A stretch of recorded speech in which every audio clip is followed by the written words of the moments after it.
ಎಲ್ಲರಿಗೂ ನಮಸ್ಕಾರ. We learnt about meaning of endorsement and features of endorsement in the previous session number 9. So I am welcoming you all to the session number 10, which relates to kinds of endorsement. Kinds of endorsement as per section 16 of Negotiable Instrument Act 1881. Endorsement are of strictly two types only. One is endorsement in blank and endorsement in full or special endorsement. Other than these, there are so many types of endorsements which are in practice. So ಪರಿಚ್ಛೇದ 16 ಭಾರತೀಯ ಸ್ವಾಮಿತ್ವ ವರ್ಗಾವಣಾ ಪತ್ರಗಳ ಕಾಯ್ದೆ 1881 ಪ್ರಕಾರ ಹಿಂಬರಹದ ವಿಧಗಳು ಎರಡು ಮಾತ್ರ. ಒಂದು ಖಾಲಿ ಹಿಂಬರಹ ಅಥವಾ ಸಾಮಾನ್ಯ ಹಿಂಬರಹ, general endorsement, and second one ಎರಡನೇದು ಎಂಡಾರ್ಸ್ಮೆಂಟ್ ಇನ್ ಫುಲ್, ವಿಶೇಷ ಅಥವಾ ಪೂರ್ಣ ಹಿಂಬರಹ. It is also called as special endorsement. There are other kinds which are constitutional but not very popular. Let us list out all the types of endorsement here, including which have been recognized under law. Kinds of endorsements are as follows. General endorsement or blank endorsement, special or in full endorsement, partial endorsement, restrictive endorsement, conditional endorsement. These are the 5 ways in which endorsement can be made. Under conditional endorsement, we have subdivisions like this: sans recourse endorsement, facultative endorsement, sans phrase endorsement, and liability dependent upon a contingency endorsement. So ಒಟ್ಟು 5 ರೀತಿಯ ವಿವಿಧ ರೀತಿಯ ಹಿಂಬರಹಗಳನ್ನು ಕಾಣಬಹುದು. ಮೊದಲನೇದಾಗಿ ಈಗಾಗಲೇ ಹೇಳಿರೋ ಹಾಗೆ ಸಾಮಾನ್ಯ ಹಿಂಬರಹ ಅಥವಾ ಖಾಲಿ ಹಿಂಬರಹ. ಎರಡನೇದು ವಿಶೇಷ ಹಿಂಬರಹ ಅಥವಾ ಪೂರ್ಣ ಹಿಂಬರಹ. ಮೂರನೇದು ಅಪೂರ್ಣ ಅಥವಾ ಭಾಗಶಃ ಹಿಂಬರಹ. ರೆಸ್ಟ್ರಿಕ್ಟಿವ್ ಎಂಡಾರ್ಸ್ಮೆಂಟ್ ಅಂತಂದ್ರೆ ಪರಿಮಿತ ಹಿಂಬರಹ. ಕಂಡೀಷನಲ್ ಅಂತಂದ್ರೆ ಷರತ್ತುಯುಕ್ತ, ನಿರ್ಬಂಧಯುಕ್ತ ಹಿಂಬರಹ. ಅದರಲ್ಲಿ ವೈವಿಧ್ಯಮಯವಾದ 4 ರೀತಿಯಲ್ಲಿದ್ದಾವೆ ಕಂಡೀಷನಲ್ ಎಂಡಾರ್ಸ್ಮೆಂಟ್ ಅಲ್ಲಿ. ಸ್ಯಾನ್ಸ್ ರಿಕೋರ್ಸ್ ಅಂದ್ರೆ ಜವಾಬ್ದಾರಿ ರಹಿತ ಹಿಂಬರಹ. ಯಾವುದೇ ಜವಾಬ್ದಾರಿನೂ ಹೊತ್ಕೊಳ್ಳೋದಿಕ್ಕೆ ಸಿದ್ಧನಿರುವುದಿಲ್ಲ ಹಿಂಬರಹಗಾರ. ಸ್ಯಾನ್ಸ್ ರಿಕೋರ್ಸ್ ಅಂದ್ರೆ ವಿತೌಟ್ ಎನಿ ಲಯಬಿಲಿಟಿ ಅಂತ ಹೇಳಿ ಸ್ಯಾನ್ಸ್ ರಿಕೋರ್ಸ್ ಅಂತ ಹೇಳಿ ಅದು ಬೇರೆ ಭಾಷೆಯ ಅರ್ಥದಲ್ಲಿ ಬರುತ್ತೆ. ಎರಡನೇದು ಫ್ಯಾಕಲ್ಟೇಟಿವ್, ಸೂಚನಾ ಪತ್ರ ಪಡೆಯುವ ಹಕ್ಕನ್ನು ವರ್ಜಿಸುವ ಹಿಂಬರಹ ಅಂತೇಳಿ, ಅಥವಾ ಅದರಲ್ಲಿ ಬರುವಂತಹ ಹಲವಾರು ಜವಾಬ್ದಾರಿಗಳಿದೆ. ಆ ಜವಾಬ್ದಾರಿಗಳನ್ನು ನಾನು ವಹಿಸಿಕೊಳ್ಳುವುದಿಲ್ಲ ಅಂತೇಳಿ ಹೇಳುವಂತಹ ಒಂದು ಇದು ಹಿಂಬರಹ. ಸ್ಯಾನ್ಸ್ ಫ್ರೈಸ್ ಅಂತಂದ್ರೆ ಅದರಲ್ಲಿ ಮುಂದೆ ಯಾರಿಗಾದರೂ ಯಾವುದೇ ರೀತಿಯ ಶುಲ್ಕಗಳು ಬಂದರೆ ಅದನ್ನ ನಾನು ಭರಿಸುತ್ತೇನೆ ಅಂತೇಳಿ ಕೊಟ್ಟದ್ದು. Then liability dependent upon a contingency, ಅನಿಶ್ಚಿತ ಘಟನೆಯನ್ನ ಅವಲಂಬಿಸಿದ ಜವಾಬ್ದಾರಿ ಹಿಂಬರಹ. ಅಂದ್ರೆ ಯಾವ್ದಾದ್ರು ಅನಿಶ್ಚಿತತೆ ಆದರೆ, ಅನಿಶ್ಚಿತ ಘಟನೆ ಸಂಭವಿಸಿದರೆ ಮಾತ್ರ ನಾನು ಜವಾಬ್ದಾರಿ ವಹಿಸ್ಕೊಳ್ತೀನಿ, ಇಲ್ಲಾಂದ್ರೆ ಇಲ್ಲ ಅನ್ನೋ ರೀತಿಯಲ್ಲಿ ಇದ್ರೆ ಅದನ್ನ liability dependent upon a contingency ಅಂತ ಹೇಳ್ತೀವಿ. Let us explain each one of them. General or blank endorsement, ಸಾಮಾನ್ಯ ಅಥವಾ ಖಾಲಿ ಇಂಬರಹ. General or blank endorsement is a type of endorsement where the endorser just signs on the instrument without mentioning the name of the person in whose favor the endorsement is made. I hope you all remember what is endorsement. It is signing the name of the holder in due course, holder of the document, to transfer the rights in that document to somebody else. So simply signing on the back side of the instrument is called as endorsement. So in that case, if a person signing the document just signs without writing anything else, that we call it as general or blank endorsement. ಕೇವಲ ಆ ಒಂದು ಪತ್ರದ ಮೇಲೆ, ಪತ್ರದ ಹಿಂಬದಿಯಲ್ಲಿ ಇಂಬರಹಗಾರ ಯಾರು endorsement ಮಾಡ್ತಿರ್ತಾನೋ ಅವನು ಎಂಡಾರ್ಸರ್ ಕೇವಲ ತನ್ನ ಸಹಿಯನ್ನ ಮಾತ್ರ ಹಾಕ್ತಾನೆ. ಯಾರಿಗೆ ವರ್ಗಾಯಿಸಲ್ಪಡ್ತಿದೆಯೋ ಅವನ ಹೆಸರನ್ನ ಬರೆಯೋದಿಲ್ಲ. ಎಂಡಾರ್ಸಿ ಅಂತ ಏನ್ ಕರಿತೀವಿ ಅವನ ಹೆಸರನ್ನ ಬರೆಯೋದಿಲ್ಲ, ಇಂಬರಹದಾರಕನ ಹೆಸರನ್ನ ಬರೆಯೋದಿಲ್ಲ. ಅಂತಹ ಒಂದು ಇಂಬರಹವನ್ನ ಸಾಮಾನ್ಯ ಅಥವಾ ಖಾಲಿ ಇಂಬರಹ ಅಂತ ಹೇಳ್ತೀವಿ. ಎಂಡಾರ್ಸ್ಮೆಂಟ್ ಇನ್ ಬ್ಲಾಂಕ್ ಸ್ಪೆಸಿಫೈಸ್ ನೋ ಎಂಡಾರ್ಸಿ. ಇಲ್ಲಿ ಎಂಡಾರ್ಸಿಯ ಹೆಸರನ್ನ ನಿರ್ದಿಷ್ಟಪಡಿಸುವುದಿಲ್ಲ. ಯಾರು ಬೇಕಾದರೂ ಅದನ್ನ ವರ್ಗಾಯಿಸಿಕೊಳ್ಳಬಹುದು. ಆ ಒಂದು ಏನು ವರ್ಗಾವಣಾ ಪತ್ರವನ್ನ ಪ್ರಚುರಪಡಿಸಿ ಯಾರು ಹಣ ಕೊಡಬೇಕಾಗಿರುತ್ತೋ ಅವ್ರ ಹತ್ರ ಕೊಟ್ಟು ಹಣವನ್ನ ಪಡೆಯಬಹುದು ಯಾರು ಬೇಕಾದರೂ. ಸೊ ಅದು ಬೇರರ್ ಡಾಕ್ಯುಮೆಂಟ್ ಅಂತ ಹೇಳಿ ಕರಿತೀವಿ, ಬೇರರ್ ಇನ್ಸ್ಟ್ರೂಮೆಂಟ್ ಅಂತ ಹೇಳ್ತೀವಿ. ಬೇರರ್ ಅಂದ್ರೆ ಯಾರ ಹತ್ರ ಯಾರ ವಶದಲ್ಲಿರುತ್ತೋ ಅವನಿಗೆ ಅದರ ಮೇಲೆ ಹಕ್ಕಿರುತ್ತೆ.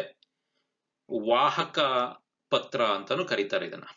ವಾಹಕ ಪತ್ರ ಒಬ್ಬರಿಂದ ಒಬ್ಬರಿಗೆ ಈಸಿಯಾಗಿ ಯಾವುದೇ ರೀತಿಯ ತೊಂದರೆಗಳು, ಯಾರದೇ ಒಂದು ಒಪ್ಪಿಗೆ ಇಲ್ಲದೇನೆ ವರ್ಗಾವಣೆ ಆಗ್ತಿರುತ್ತೆ. ಅದರಿಂದ ವಾಹಕ ಪತ್ರಗಳು ಅಂತಾನು ಕರೀತಾರೆ, ಏನು ಬೇರರ್ ಸರ್ಟಿಫಿಕೇಟ್ಸ್ ಅನ್ನ. So it simply consists of signature of the endorser on the endorsement. General endorsement consists of the signature of the endorser on the endorsement. That's all, nothing else. So ಏನು ಬರೆಯೋ ಹಾಗಿಲ್ಲ, ಬರೀ signature ಹಾಕಿದ್ರೆ ಸಾಕು. This will result in converting an ordered instrument into a bearer instrument which may be transferred merely by delivery. ಹಸ್ತಾಂತರ ಮಾಡುವುದರ ಮುಖಾಂತರ ಒಬ್ಬರಿಂದ ಒಬ್ಬರಿಗೆ ಅದನ್ನ ನಾವು ವರ್ಗಾವಣೆ ಮಾಡಬಹುದು ಅಂತ. ಮೊದಲು ಅದು ಆದೇಶಿತ ಪತ್ರವೇ ಆಗಿರಬಹುದು. It may be originally ordered document, but afterwards ಯಾರು ಪೇಯಿ ಇರ್ತಾನೋ, the person who has claim on that document can sign on the back side of the document, and he need not write the other person's name to whom he is transferring that title. In such a case, it will become a bearer document. That means I am clearing here. An ordered document can become bearer document by simply signing on the back side. By general endorsement, an ordered negotiable instrument becomes bearer negotiable instrument. Okay, that we know all these things. We have already explained what is bearer document and what is order document. Order document ಅಂದ್ರೆ ಯಾರೋ ಅದರ ಹೆಸರಲ್ಲಿ ಬರೆದಿರ್ತಾರೋ ಆದೇಶಿತನ ಹೆಸರನ್ನ ಆ ಆದೇಶಿತನಿಗೆ ಅಥವಾ ಅವನ ಏಜೆಂಟನಿಗೆ ಕೊಡಬೇಕಾಗುತ್ತೆ. Bearer ಆದ್ರೆ ಆ ಒಂದು ವಸ್ತು ಯಾರ, ಆ ಒಂದು ಡಾಕ್ಯುಮೆಂಟ್ ಯಾರ ಕೈಯಲ್ಲಿರುತ್ತೋ ಅವನು ಅದರ ಅಧಿಕಾರಸ್ಥನಾಗಿರ್ತಾನೆ ಅಂತ. ಇದು ಈಗಾಗಲೇ ನಾವು ವಿಚಾರ ಮಾಡಿದ್ದೀವಿ. Next one is special or in full endorsement. An endorsement in special or in full if the endorser, in addition to his signature, mentions the name of the person to whom or to whose order the payment is to be made. So, ವಿಶೇಷ ಇಂಬರಹ ಅಂತಂದ್ರೆ ಆ ಇಂಬರಹಗಾರ ಕೇವಲ ಸಹಿ ಮಾಡೋದಷ್ಟೇ ಅಲ್ಲದೆ ಯಾರಿಗೆ ಈ ಪತ್ರದಲ್ಲಿರುವಂತಹ ಹಣವನ್ನು ನೀಡಬೇಕು ಅಥವಾ ಯಾರಿಗೆ ಈ ಒಂದು ಸ್ವಾಮಿತ್ವ ಪತ್ರದ ಅಧಿಕಾರವನ್ನು ವರ್ಗಾಯಿಸಲಾಗಿದೆ ಆ ವ್ಯಕ್ತಿಯ ಹೆಸರನ್ನೂ ಸಹ ಅದರಲ್ಲಿ ಬರೆದರೆ ಆ ಒಂದು ಇಂಬರಹವನ್ನ ವಿಶೇಷ ಇಂಬರಹ ಅಥವಾ ಪೂರ್ಣ ಇಂಬರಹ ಅಂತೇಳಿ ಕರಿತೀವಿ. By this, one can convert a blank endorsement into a special one by adding an order making the bill payable to the transferee. So, a bearer document can become order document. So, in case of general endorsement, an ordered document can become bearer document. But in case of special endorsement, a bearer document can become an ordered document. So that is both are reverse. Then in such an endorsement, it is only the endorsee who can negotiate the instrument further. ಯಾರಿಗೆ ಹೋಗಿರುತ್ತೋ ಯಾರ ಹೆಸರನ್ನ ಎಂಡಾರ್ಸಿ ಹೆಸರನ್ನ ಬರೆದಿರ್ತಾರೋ ಅವರು ನಂತರದ ಹಂತಗಳಲ್ಲಿ ಅದನ್ನ ಇಂಬರಹ ಬರೆದು ವರ್ಗಾಯಿಸುವಂತಹ ಹಕ್ಕನ್ನ ಪಡೆದಿರ್ತಾರೆ. ಬೇರೆ ಯಾರೋ ಮತ್ತೆ ಡ್ರಾಯರು ಸಹ ಅದನ್ನ ಯಾರು ಬರೆದಿರ್ತಾರೋ ಒರಿಜಿನಲ್ ಆಗಿ ಅವನಿಗೂ ಅದನ್ನ ಎಂಡಾರ್ಸ್ಮೆಂಟ್ ಮಾಡೋದಕ್ಕೆ ಅವಕಾಶ ಇಲ್ಲ. ಒಂದ್ ಸರ್ತಿ ಯಾರ ಹೆಸರು ಬರೆಯಲಾಗಿದೆಯೋ ಹಿಂಭಾಗದಲ್ಲಿ ಅವರು ನಿಜವಾದ ಎಂಡಾರ್ಸಿ ಆಗ್ತಾರೆ. ಅವರು ಒಂದು ಪತ್ರವನ್ನ ಮುಂದೆ ಬೇಕಿದ್ರೆ ಅವರು ಸಹಿ ಮಾಡೋದ್ರ ಮುಖಾಂತರ ಈ can make it as bearer. Next, partial endorsement. We have already discussed while this point while discussing the essentials of endorsement. If only a part of the amount of the instrument is endorsed, it is a case of partial endorsement. If the document contains 1000 rupees, but while endorsing the document, the endorser says only 500 rupees has been endorsed to so and so. That is called partial endorsement. But as per law, it is not valid. Law recognizes only an endorsement of the entire amount of the instrument. Hence, partial endorsement is not valid as it would cause inconvenience to prior parties. ಹಿಂದಿನ ವ್ಯಕ್ತಿಗಳಿಗೆ ಅದು ತೊಂದರೆಯನ್ನು ಕೊಡೋದ್ರಿಂದ ಲಾ ಇದನ್ನ recognise ಮಾಡೋದಿಲ್ಲ. But in some cases if already some amount has been paid in terms of cash or some other document, a portion of this document has to be paid. Then if the endorsee agrees, then the endorser can endorse the partial document, partial endorsement. So already, for example, 1000 rupees ಇದೆ. 1000 rupees ಅಲ್ಲಿ ಈಗಾಗಲೇ 450 ರೂಪಾಯಿ ಇವನಿಗೆ ಬಂದಿದೆ. ಇನ್ನು 550 ರೂಪಾಯಿ ಬರಬೇಕಾಗಿದೆ ಅಂತಂದ್ರೆ 550 ರೂಪಾಯಿ ಅವನು ಯಾರೋ ಎಂಡಾರ್ಸಿ ಒಪ್ಕೊಂಡ್ರೆ 550 ಬದಲಾಗಿ ಒಟ್ಟು 1000 ರೂಪಾಯಿ ಆಗುತ್ತೆ.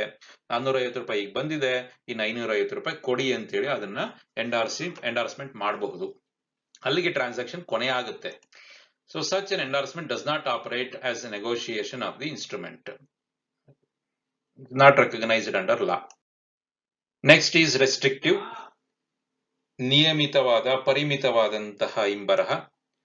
A restrictive endorsement is one which by express words restricts or prohibits the endorsee from further negotiation of that bill or restricts the endorsee to deal with his instrument as directed by the endorser. If the endorser writes, he makes a special endorsement saying that he puts his signature and writes, pay Mr. X only. If that only word is written, it restricts. So X cannot re-endorse that document to anybody else. ಅಂದ್ರೆ A ಅನ್ನೋನು X ಅನ್ನೋನಿಗೆ endorsement ಮಾಡ್ತಿದ್ದಾನೆ, ಇಂಬರಹ ಬರೆದು ಅವನಿಗೆ ವರ್ಗಾವಣೆ ಮಾಡ್ತಿದ್ದಾನೆ. ಆದ್ರೆ ಅಲ್ಲಿ ಬರ್ದಿದ್ದಾನೆ ಕೇವಲ ಎಕ್ಸ್ ಗೆ ಮಾತ್ರ ಅಂತಂದ್ರೆ ಎಕ್ಸ್ ಮತ್ತೊಬ್ಬರಿಗೆ ಅದನ್ನ, ಯಾಕಂದ್ರೆ ಎಕ್ಸ್ ಮಾತ್ರ ಅದಿರುವಂತದ್ದು ಇಂಬರಹ. ಎಕ್ಸ್ ತನ್ನ ಮುಂದಿನವನಿಗೆ ಎಕ್ಸ್ ಇಂದ ಝೆಡ್ಗೆ, ಝೆಡ್ ಇಂದ ಸಿಗೋ ಬಿಗೋ ಯಾರಿಗೋ ಒಬ್ಬರಿಗೆ ಕೊಡೋದಿಕ್ಕೆ ಅಂದ್ರೆ ವರ್ಗಾವಣೆ ಮಾಡೋದಿಕ್ಕೆ ಬರೋದಿಲ್ಲ. ಅಂದ್ರೆ it ceases to be negotiable. The document when endorsed restrictively, it ceases to be negotiated further. It ends at the endorsee whose name is written in the document. Okay, a restrictive endorsement seeks to put an end to the principal characteristic of negotiable instrument and stops its further negotiability. This prevents the risk of unauthorized person obtaining payment through fraud or forgery and the drawer losing his money. So this is for this reason only restrictive endorsement is made. If words like only is written, so it loses its transferability from one person to one person, another person. But the objective behind is that restrictive endorsement is preventing risk of unauthorized or fraudulent activities on that document. Okay. Next is conditional or qualified. Conditional endorsement is also called as qualified endorsement. Under this, a conditional endorsement is a negotiation which takes effect on the happening of a stated event or not otherwise. So it is contingent on some event. Endorsement. ಯಾರೋ ಒಬ್ರು ಅಮೆರಿಕದಲ್ಲಿದ್ದಾರೆ, ಅಮೆರಿಕದಿಂದ ವಾಪಸ್ ಬಂದ್ರೆ ಅವರಿಗೆ ಈ ಹಣವನ್ನ ನೀಡುವುದು. ಈ ಒಂದು ಪತ್ರದಲ್ಲಿ ಬರೆದಿರುವಂತಹ ಹಣವನ್ನ ನೀಡುವುದು. ಎ ಅನ್ನುವ ವ್ಯಕ್ತಿ ಬಿ ಅನ್ನುವ ವ್ಯಕ್ತಿಯನ್ನ ಮದುವೆಯಾದರೆ ಈ ಆಸ್ತಿಯನ್ನ ಅವರಿಗೆ ಹಂಚುವುದು ಬರೆದಿರ್ತಾರೆ ನೋಡಿ, ಕಂಡೀಷನ್ ಹಾಕ್ಬಿಟ್ಟು. ಆತರ ಇಲ್ಲಿ ಎಂಡಾರ್ಸ್ಮೆಂಟ್ ಅಷ್ಟೇನೆ. ಈಗ ಅದು ಬಿಸಿನೆಸ್ ಟ್ರಾನ್ಸಾಕ್ಷನ್ಸ್ ಅಲ್ಲಿ ಒಂದು ಬಿಲ್ ಆಫ್ ಎಕ್ಸ್ಚೇಂಜ್ ಅಥವಾ ಚೆಕ್ ಅಥವಾ ಪ್ರಾಮಿಸರಿ ನೋಟ್ ಅನ್ನು ಮತ್ತೊಬ್ಬರಿಗೆ ವರ್ಗಾಯಿಸುವ ಸಂದರ್ಭದಲ್ಲಿ ಕೆಲವೊಂದು ಕಂಡೀಷನ್ಸ್ ಹಾಕಿದ್ರೆ, ಕಂಡೀಷನ್ಸ್ ವಯಬಲ್ ಇರ್ಬೇಕು, ಅಂದ್ರೆ ಅವು ನ್ಯಾಯಬದ್ಧವಾಗಿರ್ಬೇಕು. ನಿರ್ಬಂಧಗಳು ನ್ಯಾಯಬದ್ಧವಾಗಿದ್ದು ಆ ಬದಲಾವಣೆಗಳಿಗೆ, ವಸ್ತುಗಳನ್ನ ನನಗೆ ಮಾರಿದಾಗ, ವಸ್ತುಗಳು ನನಗೆ ತಲುಪಿದ ನಂತರ ಈ ಒಂದು ಪತ್ರದಲ್ಲಿರುವಂತಹ ಹಣವನ್ನ ಇಂಥ ಒಬ್ಬ ಏನು ವ್ಯಕ್ತಿಗೆ ಹಣವನ್ನ ಸಂದಾಯ ಮಾಡುವುದು ಅಂತ ಹೇಳಿ ಬರೆದಿರ್ಬೋದು. ಅದನ್ನ ಕಂಡೀಷನ್ಸ್ ಅಂತ ಹೇಳ್ತೀವಿ, ಕ್ವಾಲಿಫೈಡ್ ಎಂಡಾರ್ಸ್ಮೆಂಟ್ ಅಂತ ಹೇಳ್ತೀವಿ. Section 52 of negotiable instrument act provides the endorser of a negotiable instrument may, by express words in the endorsement, exclude his own liability thereon, or make such liability or the right of the endorsee to receive the amount due thereon depend upon the happening of a specified event, although such event may never happen. ಅಮೆರಿಕದಲ್ಲಿರೋನ್ ಬರ್ಬೇಕು ಅಂತ, ಅಮೆರಿಕದ ಬರಲೇ ಇಲ್ಲ, ಅಮೆರಿಕದಲ್ಲಿರುವಂತ ವ್ಯಕ್ತಿ ಬರಲೇ ಇಲ್ಲ ಅಂತ ಸಂದರ್ಭದಲ್ಲಿ ಏನ್ ಮಾಡೋದು? the document becomes void. A ಅನ್ನೋನು ಬಿ ಅನ್ನೋನು ಮದುವೆ ಆದ್ರೆ ಮಾತ್ರ ಈ ಒಂದು ಹಣವನ್ನ ಅವನು ಸಂದಾಯ ಮಾಡ. ಎ ಅನ್ನೋನು ಬಿ ಅನ್ನೋನು ಮದುವೆನೇ ಆಗೋದಿಲ್ಲ. Document remains as it is. So until A and B gets married. Okay, so ಆ ತರದ ರೀತಿಯಲ್ಲಿ ಇರಬಹುದು ಅಂತ. So but what ever it is, ಅದು ಆಗುತ್ತಾ, ಇವೆಂಟ್ ಆಗುತ್ತಾ ಇಲ್ವಾ ಅದೆಲ್ಲ ಪ್ರಶ್ನೆ. ಇಲ್ಲಿ ಆ ಒಂದು ಎಂಡಾರ್ಸ್ಮೆಂಟ್ ನಿರ್ಬಂಧಗಳನ್ನ ಹೇರಿ ಮಾಡಲಾಗಿರುತ್ತೆ. ಆ ನಿರ್ಬಂಧಗಳು ಕೂಡಿ ಬಂದರೆ ಮಾತ್ರ ಅಥವಾ ಕೂಡಿ ಬರದೇ ಇದ್ದರೆ ಮಾತ್ರ ಅದರಲ್ಲಿರುವಂತಹ ಹಣ ಸಂದಾಯವಾಗಬೇಕು ಅಂತ ಬರೆದಿದ್ರೆ ಅಲ್ಲಿ ನಿರ್ಬಂಧಿತವಾದಂತಹ ಇಂಬರಹ ಅಂತ ಹೇಳಿ ಕರಿತೀವಿ. In simple, where the endorser puts his signature under such writing which makes the transfer of title subject to fulfillment of some conditions of the happening of some events, it is conditional endorsement. Okay, ನಿರ್ಬಂಧಗಳನ್ನ ಹೇರಿದ್ರೆ ಆ ನಿರ್ಬಂಧಗಳನ್ನ ಪೂರ್ಣಗೊಳಿಸಿದ್ರೆ ಮಾತ್ರ ಆ ಒಂದು ಪತ್ರಕ್ಕೆ ವಾಯಿದೆ ಇರುತ್ತೆ ಅಥವಾ ಏನು ಊರ್ಜಿತವಾಗುತ್ತೆ ಅಂತ ಹೇಳಿದ್ರೆ ಅಂತ ಒಂದು ಸಂದರ್ಭದಲ್ಲಿ ಮಾಡುವಂತ ಇಂಬರಹವನ್ನ ನಿರ್ಬಂಧಿತ ಇಂಬರಹ ಅಂತ ಹೇಳಿ ಕರಿತೀವಿ. Conditional endorsement is also called qualified endorsement. This has been already explained. An endorsement may be made conditional or qualified in any of the following forms. So there are forms of conditional endorsement. Let us see them. Sans recourse, facultative, sans phrase, liability depend upon a contingency. Let us see what are these. Sans recourse endorsement. ಆಗ್ಲೇ ಹೇಳಿದಾಗೆ ಇದರ ಒಂದು ಅರ್ಥ ಕನ್ನಡದಲ್ಲಿ ಹೇಳಬೇಕು ಅಂದ್ರೆ ಜವಾಬ್ದಾರಿ ರಹಿತ ಹಿಂಬರಹ. In the case of a sans recourse endorsement, the endorser frees himself from such liability by writing the word sans recourse or without recourse to me after writing the name of the endorsee. Special endorsement ಮಾಡ್ತಾನೆ, but ಅಲ್ಲೊಂದು condition ಆಗ್ತಾನೆ, ಇದರ ಮುಂದಿನ ಆಗು ಹೋಗುಗಳಿಗೆ ನಾನು ಜವಾಬ್ದಾರನಲ್ಲ.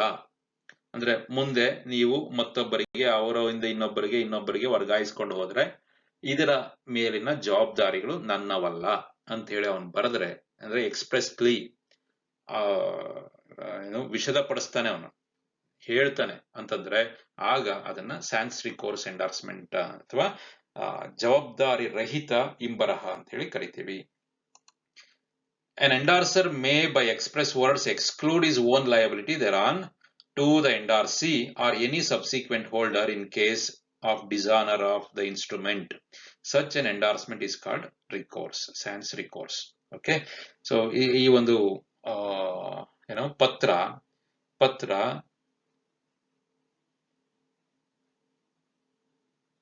ಈ ಕೊಟ್ಟಿರುವಂತಹ ವರ್ಗಾವಣಾ ಪತ್ರ ಒಪ್ಪಿಗೆ ಆಗದೆ ಇದ್ರಲ್ಲಿ, ಅಂದ್ರೆ ನಿರಾಕರಿಸಲ್ಪಟ್ಟಲ್ಲಿ, ಡಿಸಾನರ್ ಆಗಿದ್ದರೆ, ನಿರಾಕರಿಸಲ್ಪಟ್ಟ ಆ ಹಣವನ್ನ ಕೊಡೋದಿಕ್ಕೆ ನಿರಾಕರಿಸಲ್ಪಟ್ಟಂತ ಸಂದರ್ಭದಲ್ಲಿ ಆ ಒಂದು ನಿರಾಕರಣೆಗೆ ನಾನು ಸಂಬಂಧಿತನಲ್ಲ ಅಂತ ಹೇಳಿ ಬರೆದು ಅದಕ್ಕೆ ಸಹಿ ಮಾಡಿ ವರ್ಗಾವಣೆ ಮಾಡಿಕೊಟ್ರೆ, ಇಂಬರಹವನ್ನ ಮಾಡಿಕೊಟ್ಟಿದ್ರೆ ಅದನ್ನ ಸ್ಯಾನ್ಸ್ ರಿಕೋರ್ಸ್ ಅಥವಾ ಜವಾಬ್ದಾರಿ ರಹಿತ ಇಂಬರಹ ಅಂತ. ಫ್ಯಾಕಲ್ಟೇಟಿವ್ ಎಂಡಾರ್ಸ್ಮೆಂಟ್, ಇದು ಹಕ್ಕನ್ನ ವರ್ಜಿಸುವ ಹಿಂಬರಹ. ಸ್ಯಾನ್ಸ್ ರಿಕೋರ್ಸ್ ಅಂದ್ರೆ ಲಯಬಿಲಿಟಿ, ಜವಾಬ್ದಾರಿನ ವರ್ಜಿಸುವಂತ, ಜವಾಬ್ದಾರಿ ಬೇಡ ಅನ್ನೋದು.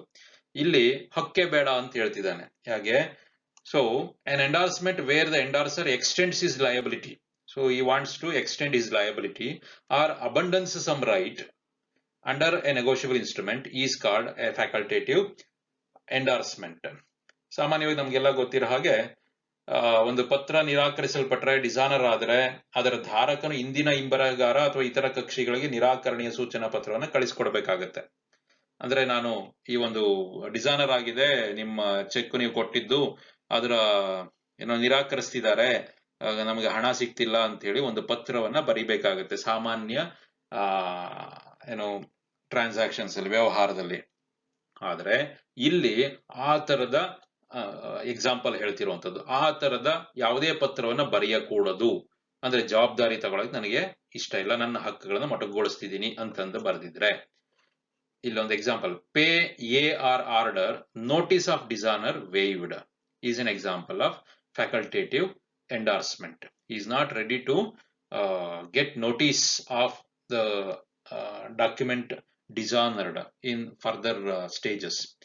ಒಬ್ಬರಿಂದ ಒಬ್ಬರಿಗೆ ಮತ್ತೊಬ್ಬರಿಗೆ ಆ ವರ್ಗಾವಣಾ ಪತ್ರ ವಾಹನೆಯಲ್ಲಿದ್ರೆ, ಬೇರೆಯವ್ರ ಟ್ರಾನ್ಸ್ಫರ್ ಆಗ್ತಿದ್ರೆ, ಅಂತ ಸಂದರ್ಭದಲ್ಲಿ ಯಾರಿಗೋ ಒಬ್ಬರಿಗೆ ಆ ಒಂದು ಡಾಕ್ಯುಮೆಂಟ್ ಡಿಸಾನರ್ ಆಯ್ತು ಅಂದ್ರೆ ಅದು ಇಂದಿನ ವ್ಯಕ್ತಿಗಳಿಗೆಲ್ಲ ಪ್ರಭಾವವನ್ನ ಬೀರ್ಕೊಂಡು ಬರುತ್ತೆ.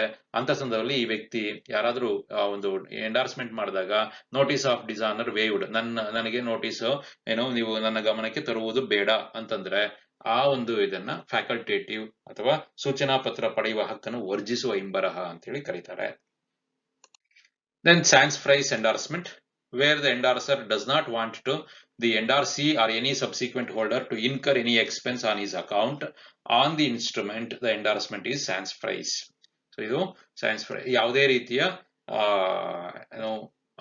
ಖರ್ಚುಗಳನ್ನ ಮತ್ತೊಬ್ಬರು ಮುಂದಿನ ಎಂಡಾರ್ಸಿ ಅಂತ ಹೇಳ್ತೀವಿ, ಇಂಬರಹ ಧಾರಕರು ಇರ್ತಾರಲ್ಲ, ಅವರು ಖರ್ಚುಗಳನ್ನ ವಹಿಸಿಕೊಳ್ಳಬಾರದು ಅಂತ ಹೇಳಿ ಬರೆದಿದ್ರೆ ಅದನ್ನ ಸ್ಯಾನ್ಸ್ ಪ್ರೈಸ್ ಎಂಡಾರ್ಸ್ಮೆಂಟ್ ಅಂತ ಹೇಳಿ ಕರಿತೀವಿ. ಕೊನೆಯದಾಗಿ liability dependent upon a contingency, ಅನಿಶ್ಚಿತ ಘಟನೆಯನ್ನು ಅವಲಂಬಿಸಿದ ಜವಾಬ್ದಾರಿ.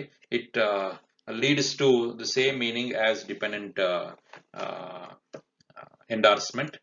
So where an endorser makes his liability depend upon the happening of a contingent event or makes the rights of the endorsee to receive the amount depend upon any contingent event, in such a case the liability of the endorser will arise only the happening of that contingent event. ಆಗ್ಲೇ ಹೇಳಿದ್ನಲ್ಲ, A ಮತ್ತೆ B ಮದುವೆ ಆದರೆ ಮಾತ್ರ ಈ ಒಂದು ಚೆಕ್ಕಿನಲ್ಲಿರುವಂತಹ ಹಣವನ್ನ ಎಗೆ ಸಂದಾಯ ಮಾಡಬಹುದು ಅಂತೇಳಿ ಬರೆದಿದ್ರೆ, ಎ ಸಿ ಅನ್ನೋ ಡಿ ಅನ್ನೋ ಮದುವೆ ಆದ್ರೆ ಅಂತ ಸಂದರ್ಭದಲ್ಲಿ ಎಗೆ ಆ ಹಣ ಸಂದಾಯವಾಗುವುದಿಲ್ಲ.